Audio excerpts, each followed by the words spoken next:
আচার কার না পছন্দ, ছোট বড় সবাই কিন্তু আমরা আচারের কথা শুনলে জিভে পানি চলে আসে। তো হ্যালো এভরিওয়ান, আসসালামু আলাইকুম। আমি ইভা আরও একটি নতুন রেসিপি নিয়ে চলে এসেছি আপনাদের মাঝে। আশা করি আমার রেসিপি বরাবরের মতো ভালো লাগবে। তো শীত কিন্তু শুরু হতে যাচ্ছে, আর হালকা হালকা ঠান্ডাও কিন্তু পড়ছে, আর এই সময় কিন্তু বাজারে প্রচুর পরিমাণ জলপাইও কিন্তু ওঠা শুরু করছে, আর এখন একদমই নতুন।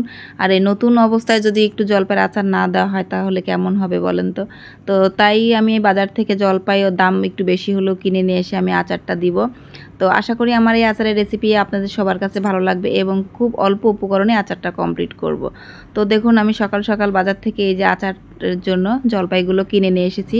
আর এই জলপাইগুলো বেশ এখনও অনেকটাই পরিমাণে দাম বেশি, যেহেতু প্রথম সিজনের প্রথম ফল, এজন্য দামটা একটু বেশি।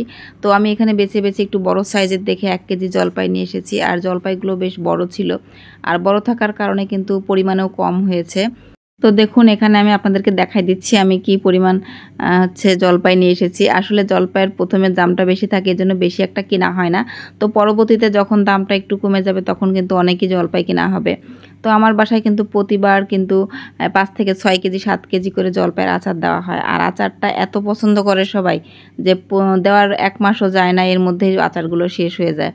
তো এগুলো আমি এখানে ঢেলে নিয়েছি। দেখুন, এখানে একদমই অল্প পরিমাণ লাগছে দেখতে।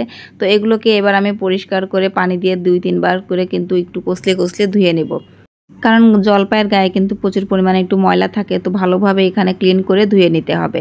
তো আমি এখানে অনেক পানির মধ্যে, একদম পুরো পানির মধ্যে দিয়ে কষলে কষলে ধুয়ে নিচ্ছি। তো এইভাবেও আপনারা একটু ধুয়ে নেবেন। জলপাইটা ধোয়া ভালো হলে কিন্তু আচারটাও ভালো লাগবে খেতে। কোনো রকম বালি কিংবা দাঁতের নিচে ক্যাসক্যাস টাইপের এরকম একটা লাগবে না। তো এইভাবে ভালোভাবে ধুয়ে নেওয়া হয়ে গেছে আমার। এবার আমি উঠাই নিচ্ছি। তো এখানে দেখুন আমার ধোয়া হয়ে গেছে। আর ধোয়ার শেষে এই যে জলপাইয়ের যে বোটাগুলো, এগুলো আমি একটু ছুলে নেব। তো কিছু জলপাইয়ের বোটা কিন্তু ছোলা যাচ্ছে আর কিছু হচ্ছে না। তো এই জলপাই যদি আপনারা নিয়ে এসে একদিন বাইরে রাখেন তাহলে কিন্তু এই বোটাগুলো এমনিতেই অটোমেটিক্যালি কিন্তু এইভাবে ছুলে ফেলা নেওয়া যাবে। তো যেহেতু আজকে বাজার থেকে নিয়ে এসেছি এবং আজকেই আচার দিয়েছি, যার কারণে কিছু এগুলো উঠতেছে আর কিছু উঠতেছে না। তো সমস্যা নেই, এগুলো বাকিগুলো আমি বটি দিয়ে কেটে নেব। তো চলুন তাহলে এবার কেটে নেই। তো এখানে কেটে নেওয়ার জন্য দেখতে পাচ্ছেন আমি প্রথমে মুখটা কেটে নিয়ে জলপাইগুলোকে আমি কিভাবে কেটে নিচ্ছি সেটাই আমি আপনাদের সাথে শেয়ার করছি।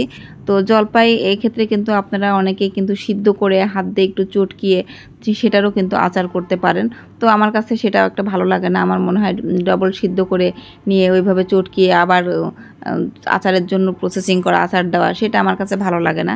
তো এই জন্য আমার একটু কষ্ট হলো, আমি এইভাবে একটু জলপাইগুলো কেটে নেই। অনেকে আছে এই কাটার পরে কিন্তু আবার রোদে শুকান। তো রোদে শুকানোর কিন্তু কোনো প্রয়োজন নেই। এইভাবে কিন্তু জলপাই কেটেই কিন্তু সঙ্গে সঙ্গে আচারটা দিয়ে নেওয়া যায়, কোনো সমস্যা নেই। আর এখানে দেখতে পাচ্ছেন আমি একটু খুব শক্ত, আমি একটু খুব সাবধানের সাথে কেটে নিচ্ছি। তো যেহেতু অল্প পরিমাণ 1 কেজি, সে কাটা সমস্যা হবে না। আর এই জলপাইয়ের মধ্যে কিন্তু অনেক রকম পোকা থাকে, সেটা অবশ্যই খেয়াল করে দেখে নেবেন। কারণ কিছু কিছু জলপাই কিন্তু বাইরে থেকে বোঝা যায় না, কিন্তু ভিতরে কাটার পরে বোঝা যায় যে এর মধ্যে পোকা আছে। তো সেটা খেয়াল রেখে ভালোভাবে কেটে নিলেই কিন্তু ব্যাস হয়ে যাবে। একটু কষ্ট করে যদি সময় নিয়ে এই কেটে আচারগুলো দিয়ে নেওয়া যায় তাহলে কিন্তু আপনারা 1 বছর পর্যন্ত এই আচারটা খেতে পারবেন। তো একদিন কষ্ট করে যদি সারা বছর খাওয়া যায় তাহলে তো সেটাই ভালো হবে। তো এখানে আমার সবগুলো কাটা হয়ে গেছে দেখতেই পাচ্ছেন। তো যেহেতু পরিমাণে অল্প 1 কেজি, তো কাটতে বেশি একটা সময় লাগেনি, তো খুব দ্রুতই কাটা হয়ে গেছে। তো চলুন এবারে তাহলে চলে যাচ্ছি সরাসরি ফ্রাই প্যানে। আর এখানে ফ্রাই প্যানে কিছু পরিমাণ মতো আমি হচ্ছে সরিষার তেল দিয়েছি। আর এখানে প্রথম যে উপকরণ সেটা হচ্ছে পাঁচফোড়ন। আর এই আচারের জন্য কিন্তু পাঁচফোড়নটা কিন্তু মাস্ট। পাঁচফোড়ন দিলে কিন্তু অন্য কোনো মশলা দেওয়ার কোনো প্রয়োজন নেই। এটা পুরোপুরি অপশনাল, ইচ্ছা করলে আপনি দিতেও পারেন আবার নাও পারেন। তো পাঁচফোড়ন দিলেই কিন্তু এই জলপাইয়ের আচারটা খুবই মজা হয়। আর এখানে আমি 2টা শুকনো মরিচ এভাবে চিড়ে 4 খণ্ড করে দিয়েছি। আর এটা একটু 1 মিনিটের মতো ভাজা হয়ে গেলে এর মধ্যে এবার আমি জলপাইগুলো দিয়ে দেব।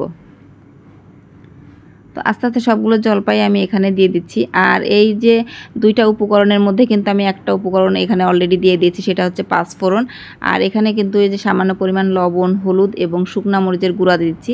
এগুলো কিন্তু সাধারণত আমাদের সবার বাসাতেই থাকে। আর পরিমাণ মতো চিনি দিয়ে দিচ্ছি। এই চিনিটা কিন্তু নেক্সট উপকরণ, কারণ পাঁচফোড়ন এবং চিনি হলে কিন্তু এই জলপাইয়ের আচারে আর অন্য কিছু না দিলেও চলবে। আর আমাদের সাধারণত ঘরে কিন্তু ঝাল, লবণ, হলুদ এগুলো থেকেই থাকে।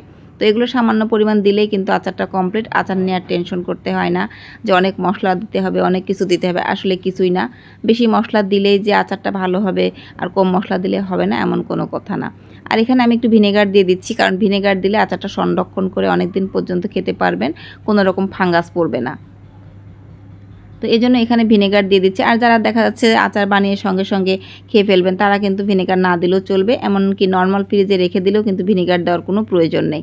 তো এই যে উপকরণ দুইটা আমি দিলাম, পাঁচফোড়ন এবং চিনি, এই দুইটা হলেই কিন্তু এই জলপাইয়ের আচারটা পুরোপুরি কমপ্লিট হয়ে যাবে। আর এই ভিনেগার দেওয়ার পরে কিন্তু এই জলপাই থেকে অনেকটা পানি ছেড়েছে, আর এই পানিতে আর এই ভিনেগারে কিন্তু এই জলপাইটা পুরোপুরি সিদ্ধ হয়ে যাবে। তো এখানে অনবরত নাড়াচাড়া করে আমি এই আচারটা কমপ্লিট করে নিচ্ছি। আর এই পর্যায়ে একটু যখন জলপাইটা নরম হয়ে যাবে তখন কিন্তু আমি একটু এই যে খুন্তির সাহায্যে একটু এভাবে চেপে চেপে একটু গলিয়ে নেব। আর গলিয়ে নিলে কিন্তু আচারটা দেখতেও ভালো লাগবে, খেতেও ভালো লাগবে। আর এই আচারটা সাধারণত কিন্তু টক, মিষ্টি, ঝাল তিনটাই এর ফ্লেভার পাবেন এর মধ্যে। তো যারা কিন্তু আচার লাভার আছেন তারা কিন্তু এইভাবে আচারটা দিয়ে নিতে পারেন। তো মাশাআল্লাহ এখানে আমার আচারটা একদম কমপ্লিট হয়ে গেছে। এবার আমি সার্ভিং ডিশে সার্ভ করে নিচ্ছি। তো এভাবে যখন একটু আঠালো টাইপের হয়ে যাবে তখনই কিন্তু এই আচারটা নামিয়ে নিতে হবে। তো আলহামদুলিল্লাহ এখানে আমার আচারটা একদম কমপ্লিট হয়ে গেছে। আর এই আচারটা কিন্তু ঝাল, টক, মিষ্টি তিনটা ফ্লেভারই আছে। আচার মানেই কিন্তু ঝাল, টক, মিষ্টি, না হলে কিন্তু আচার বেশি একটা ভালো লাগে না। আর এই টক জাতীয় যে কোনো ফল আচার দিতে গেলে কিন্তু এর সঙ্গে ঝাল এবং মিষ্টির পরিমাণ কিংবা ব্যালেন্সটা যদি ঠিক থাকে তাহলে কিন্তু আচারটা আরও সুস্বাদু মনে হয়। আমার চ্যানেলে আরও আচারের রেসিপি আপনারা পাবেন, এজন্য আমার চ্যানেলের সাথেই থাকবেন।